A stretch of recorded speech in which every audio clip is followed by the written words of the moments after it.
নমস্কার বন্ধুরা, আজ 2 ফেব্রুয়ারি আমাদের আন্দামান ভ্রমণের 7ম দিন। আর আজ আমরা যাব জারোয়া ফরেস্টের ভিতর দিয়ে বারাটাং, ওখান থেকে স্পিড বোটে করে ম্যানগ্রোভ ফরেস্টের মধ্যে দিয়ে যাব লাইমস্টোন কেভ দেখতে। সুপ্রভাত বন্ধুরা, কেমন আছেন সবাই? আশা করি যে যেখানে আছেন সবাই খুব ভালো আছেন, আমরাও ভালো আছি। আর আজ হচ্ছে 2 ফেব্রুয়ারি, আমাদের আন্দামান ভ্রমণের 7ম দিন। আর এখন বাজছে সকাল 6:30। আমরা আজকে যাচ্ছি বারাটাং। বারাটাং যেতে গেলে আমাদের যেতে হবে জিরকাটাং ফরেস্টের মধ্যে দিয়ে। তো আমরা এখন ওখানেই যাচ্ছি। প্রথমে যাব জিরকাটাং চেকপোস্টের ওখানে। তো চলুন এখন যাওয়া যাক। আমরা NH4 ধরেই বারাটাং যাচ্ছি, আর এই পথ দিয়েই যাওয়া যায় মায়াবন্দর, ডিগলিপুর।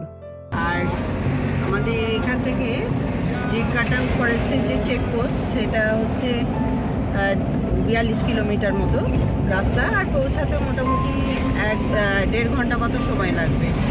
আমাদের এই যাত্রাপথের প্রাকৃতিক সৌন্দর্য এবং এইখানকার রাস্তাঘাট খুবই সুন্দর, অতুলনীয়। বারাটাং, মায়াবন্দর, ডিগলিপুর যাওয়ার জন্য অনেক স্টেট ট্রান্সপোর্টের বাসও আছে, কম খরচায় তাতেও আপনারা যেতে পারেন।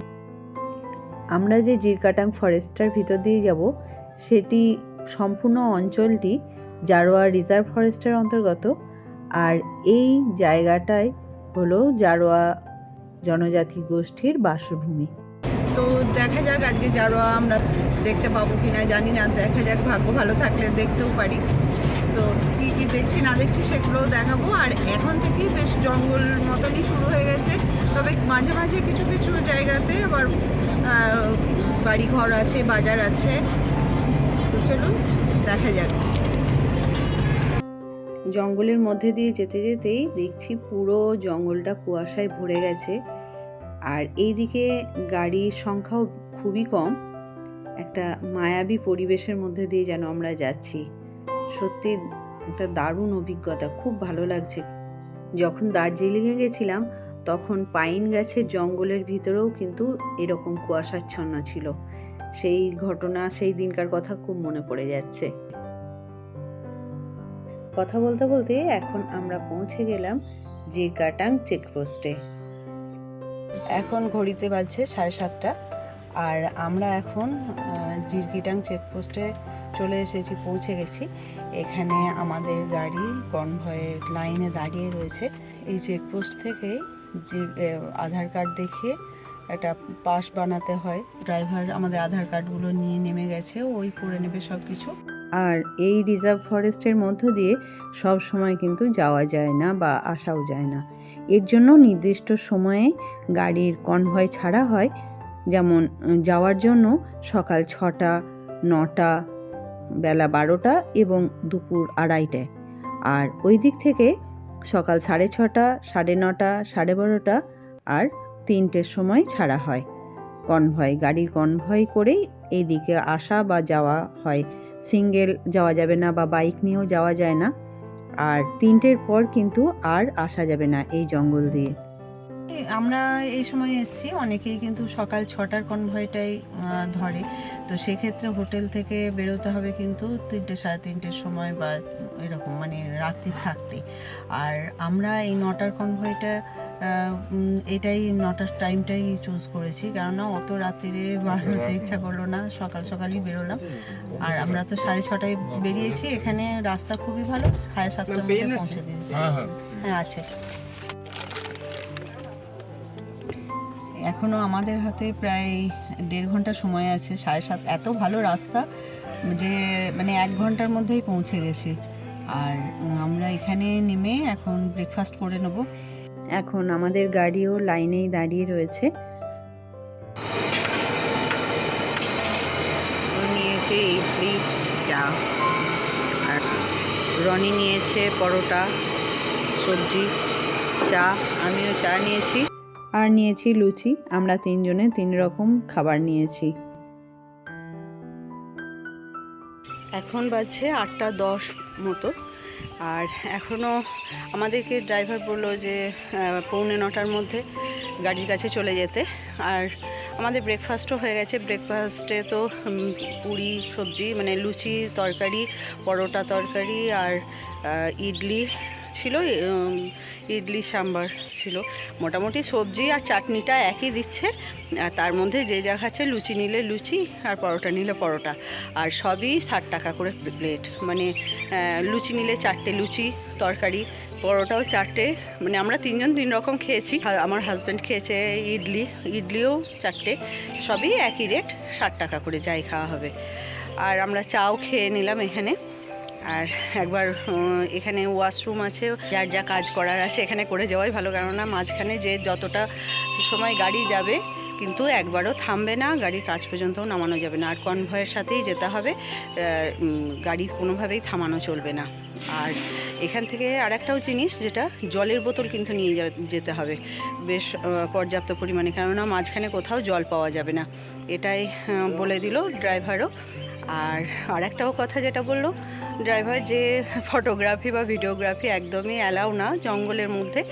তো ঠিক আছে, সব জায়গায় তো একটা নিয়ম শৃঙ্খলা থাকে, আর সেই জন্য আমিও কোনো রকম ফটোগ্রাফি বা ভিডিওগ্রাফি করব না। আর আপনারাও এটা মেনটেন করবেন, কেননা সেটা মেনটেন করাই ভালো। সব কিছু সব জায়গার তো একটা রুলস বা নিয়ম শৃঙ্খলা থাকে, সেটা ভাঙাটা মনে হয় না ঠিক হবে।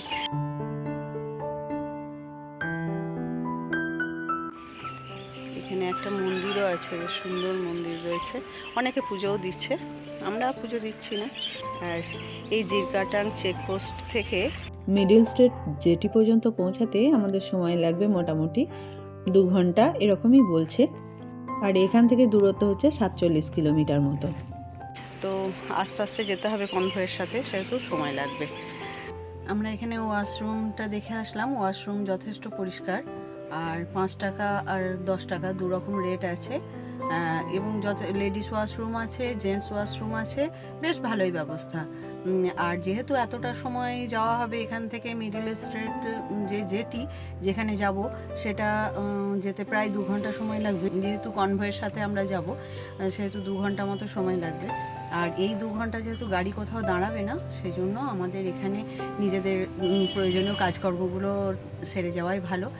আর এমনি অসুবিধা নেই, খুবই ভালো ব্যবস্থা। এখন বাজছে সকাল 9টা, আর আমাদের গাড়ির কনভয় ছেড়ে দিয়েছে। তাহলে দেখা হচ্ছে আবার মিডল স্টেট জেটিতে পৌঁছে। এখন আমরা পৌঁছে গেছি মিডল স্টেট জেটিতে। আর এখন আমরা উঠে যাব একটা বড় ভেসেলে, যেখানে কিনা বাসও উঠছে, গাড়িও উঠছে, আর পাশ দিয়ে আমরাও উঠে যাব। আর এই ভেসেলে ভাড়া 13 টাকা পার পারসন আমাদেরকে আমাদের ড্রাইভার বলে দিল। তো চলুন এখন যাই। এখানে গাড়ি টাড়িও তুলে এই যে এখানে বাসগুলোও উঠে যাচ্ছে ওখানে। এটাই জিরকাটাং ফরেস্টটা, আর আমরা যাব ওইখানে ওই জায়গাটা, আর এই যে ম্যানগ্রোভ ফরেস্ট। আমরা এখন এই সামুদ্রিক খাঁড়ি পেরিয়ে যাব ওই পারে বারাটাং জেটিতে। এই জেটিটা থেকেই আমরা উঠেছি, আর আমাদের গাড়ি ওখানেই রয়ে গেল, ওখানেই থাকবে সমস্ত গাড়ি। আবার আমরা ফিরে এসে কিন্তু এখান থেকেই আবার গাড়িতে উঠে ফিরবো। কেমন লাগছে? আর এখানে রনি রয়েছে। টিকিট কাটার জন্য এখানেই আসবে, এটাই সিস্টেম, কোনো টিকিট কাউন্টার নেই। বাসে যেরকম টিকিট কাটা হয় এখানেও ওরকমই টিকিট কাটতে আসবে। ওই যে আরও একটা ভেসেল যাচ্ছে, আর এখানে 10 থেকে 15 মিনিট অন্তর অন্তরই এই ভেসেলগুলো আছে। আর মিডল স্টেট জেটি থেকে বারাটাং জেটি পর্যন্ত কিন্তু এই ভেসেলে করেই যেতে হবে।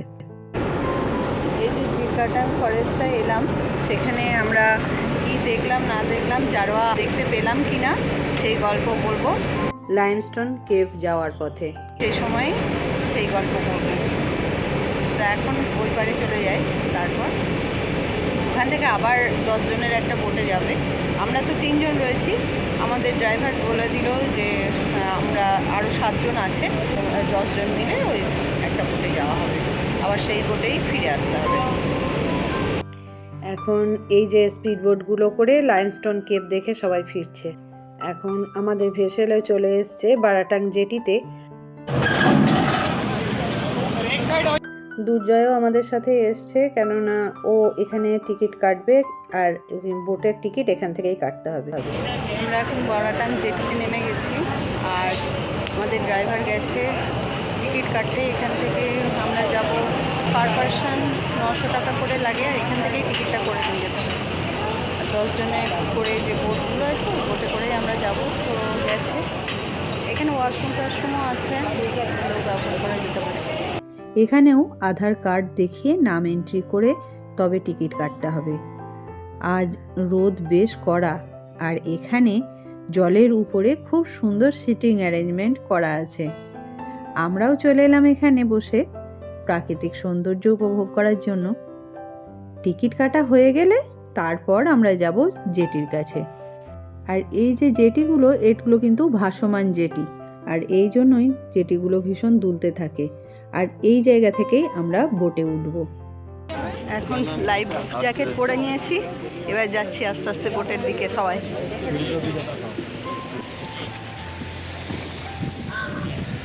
আগের স্পিড বোটে যতবার উঠেছি ওগুলোতে ওপরে শেড ছিল, তবে আজকেরটাতে কোনো শেড নেই। আর আজকের আমাদের বোটের নাম ডাক্স। তখন যে ভেসেলটা মিডিল স্টেট গেল, সেই ভেসেলটাই এখন আবার যাচ্ছে বারাটাং জেটিতে। দেখুন ট্রাক বাস সমস্ত উঠে গেছে ওর মধ্যে। আর এই সময় যা জোর আওয়াজ হচ্ছে, একটা আমাদের স্পিড বোটের আওয়াজ হচ্ছে, আরও একটা স্পিড বোটও আসছে, কানে হাত দিতে হবে মনে হচ্ছে। লাইমস্টোন কেভ যেতে হলে বারাটাং জেটিতে নেমে স্পিড বোটের টিকিট কাটতে হবে। টিকিট মূল্য জনপ্রতি 900 টাকা পড়বে।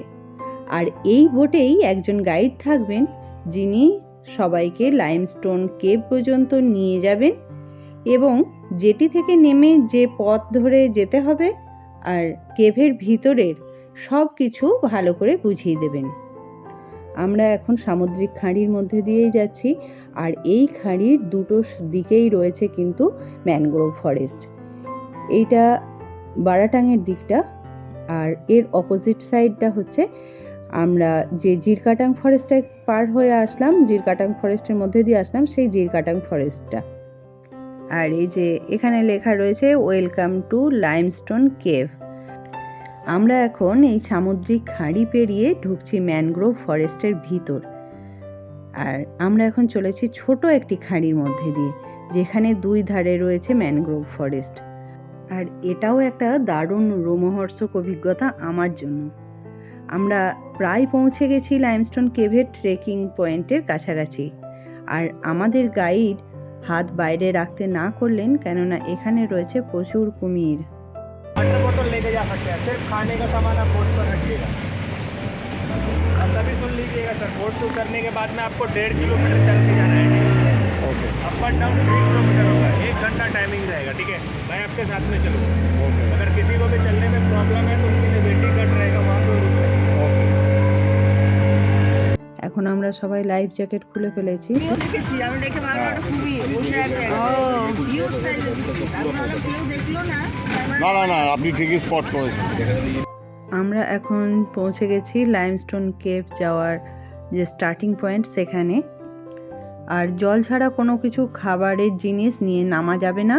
যদি সঙ্গে কিছু খাবার থাকে সেটা বোটেই রেখে যেতে হবে, গাইড এরকমই বলে দিলেন।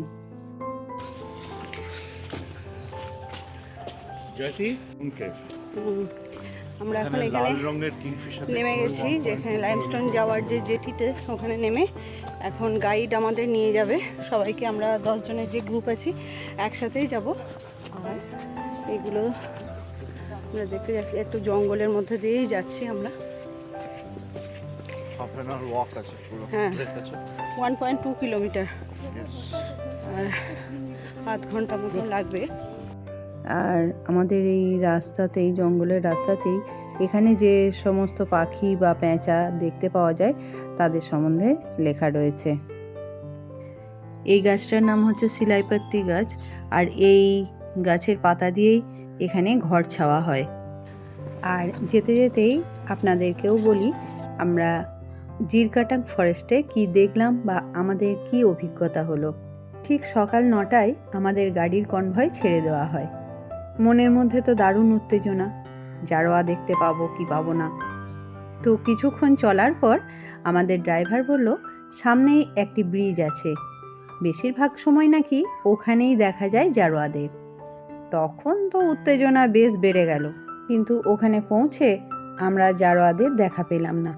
কিছুক্ষণ পর আমাদের গাড়ির স্পিড একটু কমে গেল, কেননা সামনের গাড়ি আসতে চলছে। তাহলে কি আগের গাড়ির যাত্রীরা দেখতে পেল জারোয়া? আমরাও তখন এদিক ওদিক দেখে ব্যাপারটা বোঝার চেষ্টা করছি। রনি সামনের ড্রাইভারের পাশের সিটে বসেছিল, আর আমরাও গাড়ির পিছনের সিটে বসে জানালা দিয়ে জঙ্গলের মধ্যে জারোয়াদের দেখার চেষ্টা করছি। এমন সময় আমাদের উল্টো দিক থেকে আসা একটি ট্রাকে কয়েকটি জারোয়া বাচ্চা এবং সম্ভবত তাদের মাকে দাঁড়িয়ে থাকতে দেখে ও ভীষণ অবাক হয় এবং ভালো করে দেখে নিজে কনফার্ম হয়ে আমাদের বলতে বলতে ট্রাকটি জঙ্গলের বাঁকে আড়াল হয়ে যায়। আর সব কিছুই ঘটে খুব কম সময়ের মধ্যে, কেননা দুইটি গাড়িরই তো নিজস্ব গতিবেগ রয়েছে। প্রথমটাই আমরা ভাবছিলাম ও বোধহয় ভুল দেখেছে, তবে ড্রাইভার এরকম হওয়া সম্ভব জানালে আমরাও বিশ্বাস করলাম। এখন আপনারা বিশ্বাস করবেন কিনা সেটা সম্পূর্ণ আপনাদের উপর। এরপর অধীর আগ্রহে গাড়ির জানালার বাইরে তাকিয়ে থাকলেও জারোয়া মানুষের দেখা আমি পাইনি। আর এখানে এই কেভের ফরমেশন সম্বন্ধেই লেখা রয়েছে। ब्लैक ब्लैक जो स्टोन्स दिख रहा है ना, ये पूरा डेड हो चुका है। 40 मीटर से लाइव पार्ट है। 40 मीटर जो अभी भी फॉर्मेशन कर रहा है, अभी भी स्टोन्स बढ़ रहा है। उनमें भी कैल्शियम कार्बोनेट होता है। ऐसा धीरे धीरे जो वाटर आ रहा है वो अभी भी बढ़ रहा है। 40 मीटर से एकदम अंधेरा रहेगा मैम। 40 मीटर से जाने के बाद में आप स्टोन टच मत करिएगा, ठीक है। सारे के सारे नेचुरली बना हुआ है, आप जैसा चाहो वैसे इमेजिनेशन कर सकते हो, ठीक है मैम। जैसा कि आप लोग ये जो ब्लैक ब्लैक स्टोन दिख रहे हैं ना सर, ये पूरा डेड हो चुका है, क्योंकि इनमें directly sunlight rain water directly पड़ता है ना सर, उसकी वजह से पूरा ब्लैक ब्लैक हो चुका है।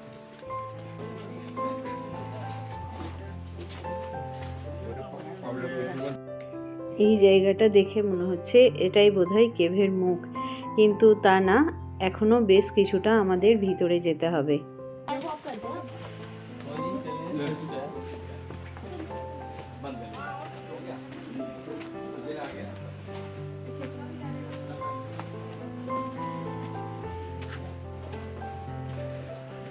এখন আমরা কেভের ভিতরে চলে এসেছি, আর এই যে একটা হোল রয়েছে দেখুন, ওখান থেকে সানলাইট কিন্তু ডাইরেক্ট কেভের ভিতরে প্রবেশ করছে।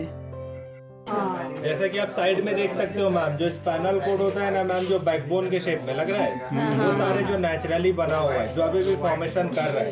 जैसा कि आप साइड में देखेंगे सर, जो झूमर होता है ना, ये उनके शेप में आप देख सकते हो। वहाँ पर देखेंगे आपको हल्का हल्का चमक नजर आएगा, सिलिका एंड माइका का, दिख रहा है। ये गणपति जैसा दिख रहा है ना जी, वो नीचे आप वहाँ पे देखेंगे। आप जैसा चाहो वैसा इमेजिनेशन कर सकते हो। सी वाटर में जो छोटे छोटे जेलीफिश होते हैं ना, लग रहा है, ये उनके शेप में आप देख सकते हो। जो सी वाटर में जो छोटे छोटे जेलीफिश होते हैं, एकदम। आप ऊपर के भी स्टोन देखिए मैम, सारे के सारे नेचुरली बना हुआ है, दिख रहा है। आप जैसा चाहो वैसा इमेजिनेशन कर सकते हो। अधिकतर स्टोन कोरल्स के शेप में ही बना हुआ है। एक शेप बना हुआ है, जो मशरूम होता है ना, लग रहा है, ये उनके शेप में भी आप देख सकते हो। जैसा कि आप यहाँ पर देखेंगे जो शंख होता है ना मैम, ये शंख के शेप में भी आप देख सकते हो। ऊपर के भी स्टोन देखिए मैम, जो स्टैलेक्टाइट स्टोन जो ऊपर से नीचे आ रहा है, आप एकदम ऊपर तक के स्टोन देख सकते हो, दिख रहे हैं। ये सारे के सारे नेचुरली बना हुआ है। यहाँ पर देखिए सर, 2 टाइप स्टोन्स आपको देखने को मिलेगा, जो कि स्टैलेक्टाइट जो ऊपर से ग्रो करके आ रहा है, स्टैलेग्माइट जो नीचे से ग्रो करके जा रहा है, दिख रहा है। यहाँ पर देखेंगे कुछ गैप्स भी है, वो काफ़ी साल लगेंगे मैम टच होने में। काफ़ी स्लोली इनका फॉर्मेशन होता है, साल में ½ इंच से भी कम बढ़ता है। जब ये टच हो जाएगा तो एक जो पिलर होता है ना मैम, ये उनका शेप ले लेगा। बाबू आए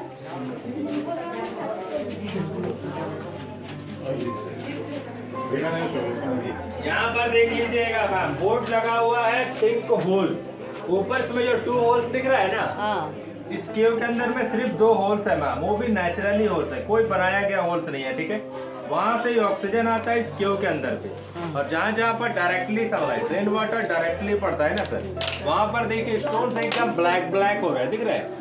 आप देखेंगे सर, जो नोज होता है ना, लग रहा है ये नोज के शेप में आप देख सकते हो 3 नोज बोलते हैं मैम 1 2 3 करेक्ट। ये सारे नेचुरली बना हुआ है 3 नोज के शेप में और ये रिवर्स लोटस के शेप में दिख रहा है हाँ हाँ रिवर्स लोटस टाइगर के जो पंजे होते हैं ना मैम ये उनके शेप में आप देख सकते हो ये मैम जो सी वाटर में जो ऑक्टोपस या जेलीफिश होता है ना सन हो रहा है दिख रहा है एकदम प्योर वाइट रहेगा मैम एकदम कॉरल्स के शेप में रहेगा एकदम न्यू बन रहा है हाँ कोरल के जैसे ही लग रहे हैं। और जैसे कि आप यहाँ पर देखिए मैम यहाँ पर ही आपका एंडिंग पॉइंट है ठीक है अच्छा जब 2004 में जब भूकंप आया था ना मैम उस टाइम पे स्टोन्स गिरने की वजह से पूरा ब्लॉक हो चुका है और इस साइड के हम पार्ट्स देखेंगे ना वो काफ़ी क्रैक हो चुका है वो कभी भी नीचे आ सकते हैं पहले और हम 10 मीटर अंदर जाते थे अच्छा पर स्टोन्स गिरने की वजह से पूरा ब्लॉक हो चुका है ये लाइमस्टोन केव का एंडिंग पॉइंट है इसीलिए यहाँ पर गेट डाले हुए हैं ठीक है मैम हाँ हाँ हाँ ये लाइमस्टोन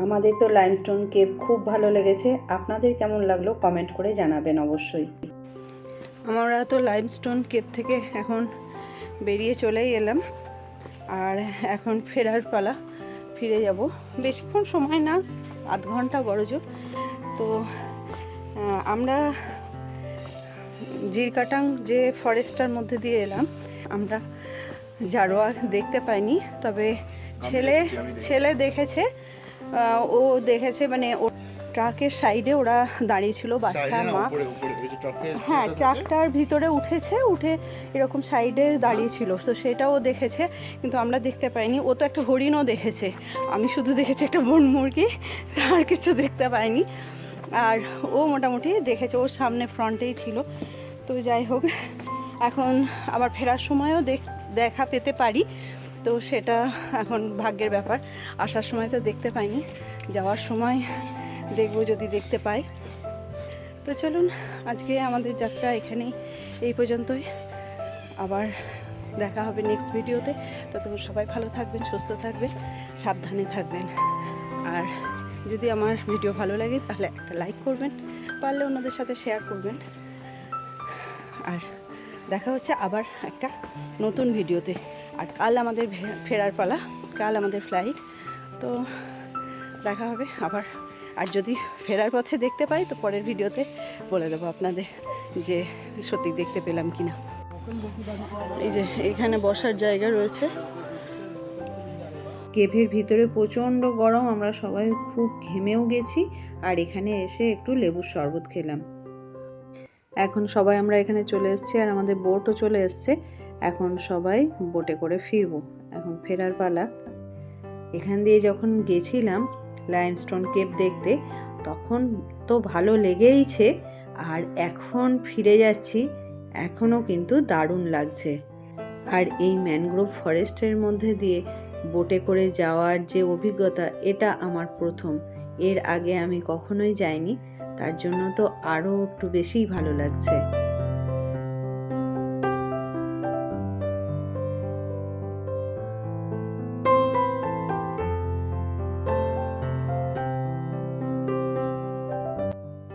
আজ এই পর্যন্তই দেখা হচ্ছে আবার আমার পরবর্তী ভিডিওতে